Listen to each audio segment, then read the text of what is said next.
Hi and welcome to another of my videos on emotional intelligence, that all important aspect of our leadership and our lives. Now in the last video I talked about the importance of self-awareness. Now that's really the foundation of emotional intelligence and leadership and pretty much any kind of personal development, because we've got to know what it is we've got to develop. So the first step is really an exploration in what our strengths are, what our weaknesses, what we struggle with, what we do well and all that kind of thing. But importantly, how do we do that? Now, of course, we can just sit there and think about it, and that is one way of doing it, but I'm going to give you my top 5 ways of developing and improving your self-awareness. So number 1 is a daily reflection, or if you haven't got time, weekly reflection, but it doesn't have to take long. And this is done in a kind of formal way. I'm going to talk next about another way of doing this. But a daily reflection is really, at the end of each day, is having a little bit of a sit down, a self-analysis of what went well, what could have gone better, and importantly, your actions. Only takes a few minutes. This is incidentally something I also use at the end of every meeting I chair or run or help with, and at every meeting I have, and sometimes even at the end of a conversation or an interaction I've had with someone. And the point of this is that if you get into this habit, especially of what could have gone better, you're consciously thinking about what you may have responded to negatively, what you could then take into the next interaction or meeting or the next day, and it starts whittling down and it starts improving bit by bit your effectiveness of a day. So basically, one of my big things is procrastination. So I write a diary all day of what I'm doing, and then I look back at the end of the day and I go, right, what could have gone better? And usually it's something to do, I faffed around on Facebook for half an hour that day, and because I've consciously brought it up, it means that the next day I'm going to remember that, and then gradually it improves. And over years, I'm pretty much, the way that I work now is unrecognizable from the way I used to work 10 years ago. So it really does work. So daily reflection. Okay, number 2, related to that is a journal, keeping a journal. Now it's slightly different because it doesn't have to be quite so formalized, but what you'll find is that if you do keep a daily journal or every few days, it will bring up all the things that you do into your consciousness again, and you can sit, and it's it works on so many different levels. It's so good for you. Now we know that there's so much research on this, but keeping a journal and sort of monitoring your life in that way is really therapeutic and beneficial. But I'm not going to go into all that now. But just as a self-awareness exercise, again, you're sitting down and you're really thinking about what you're doing and what you're responding to. And if you have that in your mind as an idea of, I'm going to sit down as a self-awareness exercise, you'll find that you'll notice all those things a lot more because you've consciously decided to do that. And it's just a lovely thing to do. I keep a journal. Sometimes I go out of it for a bit and come back to it, but I just find it so useful in so many ways. So 2 is keep a journal. 3 is a difficult one, or can be a difficult one, and that is finding out how people see you. Okay, getting as close as the reality of how people see you as possible. And this is a really difficult thing to do. Now, you can do this at work with 360 feedback. 360 feedback is so valuable, but remember, you don't have to agree with it all. It's just giving you a guide. So, if you're getting 360 feedback and you know someone that actually has an issue with you, then take that with a pinch of salt, but it can still be very useful. And it's a really hard thing. If you're like me and you find constructive criticism very difficult to deal with, it can be something you avoid. But I suggest you not. The more you do it, the more used to it you'll get.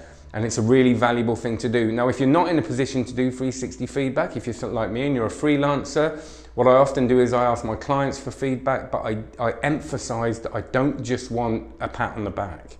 The important stuff is, what could I do better? And sometimes I do what could we do, like I did a session yesterday, a leadership session, and we done a thing about, because it was the end of a course that I'd run, and we did what went well, what could have gone better, and all that, like I talked about before. And that again was feedback. And again, I'm emphasizing, please try and be honest. Now, you'll find people that will still find it very difficult to be honest in front of you. So maybe it's worth asking them for written feedback a couple of weeks down the line. And again, emphasizing honesty.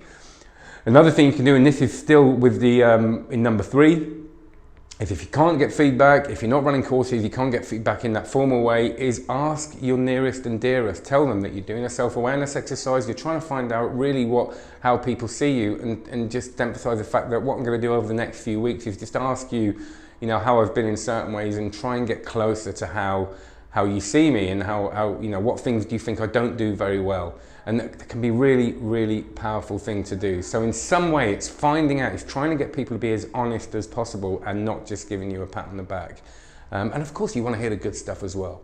Now the next one, number 4, is you've got to be careful with this. This is using some sort of tool in order to, you know, if you can't get the 365 back, is to analyze yourself. Now there are loads of things out there. A lot of people have done the Myers-Briggs test, where it's a typology thing where you find out whether you're introverted, and I'm not going to go into what Myers-Briggs is now. There are loads of there's psychometric testing, and it's basically an emotional intelligence testing. You can actually go online and do emotional intelligence testing. And it's basically a way of answering, doing a questionnaire and getting some feedback, and people will try and tell you what type you are roughly. And this is really important. I have a little bit of an issue with typologies, with all of them, because a lot of them tend to say you are this. And what we can do if we're not careful is we can then try and sort of subconsciously behave like that because we've been told what we are.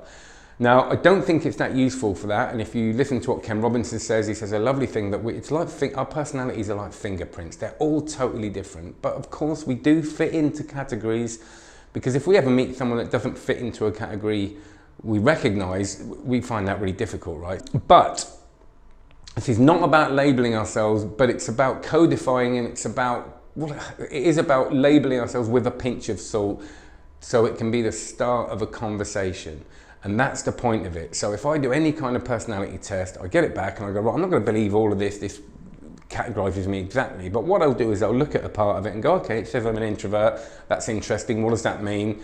And then I'll start thinking about it, and then I can question that. And it's just a lens to see, it gives you little compartments of yourself that you can analyze and then come up with your own ideas. It's also great to be coached around something like this. So if you do an emotional intelligence test or a psychometric test, it's a great thing to sit down with a coach and discuss. All you're doing is saying, okay, it says I'm this, what do I think about that? And sometimes it's just as useful to disagree than it is to agree, because all it's making you do is actually consciously think about those aspects of your personality. Again, a really useful thing to do, but I don't think it's that useful, again, to completely pigeonhole people and label them. And number 5, similarly, is to analyze yourself against models. Now, this isn't necessarily a typology, but it's looking at leadership models. It's looking at different definitions of leadership and just basically using that as a guide to go, okay, well, that says leadership. For leadership, you've got to be good at flexibility. So how flexible am I? How good am I at kind of going from being a directive leader to being a coaching leader? It says on this model that you've got to be a good listener to be a good leader. So what am I like for listening? So it just makes you kind of look at all the different aspects and gives you a kind of target to go towards, to look at, rather than just sitting there and going, what am I like as a person? You know, and it gives you an idea of then it will give you an idea of all the different things you can then build up and work on if you so choose to do. And there are loads and loads of models which I'll cover on other videos that I use to do this. So there it is, my top 5 activities, really, if you like, to raise and improve our self-awareness. If you've got any more, please comment. If you've got any more ideas, anything that works for you, and I'm sure there's loads you'll think of that I haven't mentioned, but I don't want to give you my top 25 because you'll be here for about 3.5 hours and you'll lose the will to live. If you've liked the video, subscribe. I'm not going to spam you. I'm not going to do any of that sort of stuff. It's just to let you know when new videos come up. So if you go onto my site, which is getgoodatstuff.com, getgoodatstuff.com, you'll see a sign up form there, and like I said, you'll just be informed of, you know, I don't really sell many products or anything, so you'll just be informed of blogs, of videos, and of maybe live training events that I'll be doing. But I'm not going to be hammering you with emails every day. And of course you can unsubscribe at any time. So have a great one, enjoy the rest of your day or your evening or whatever time you're watching this, and see you later.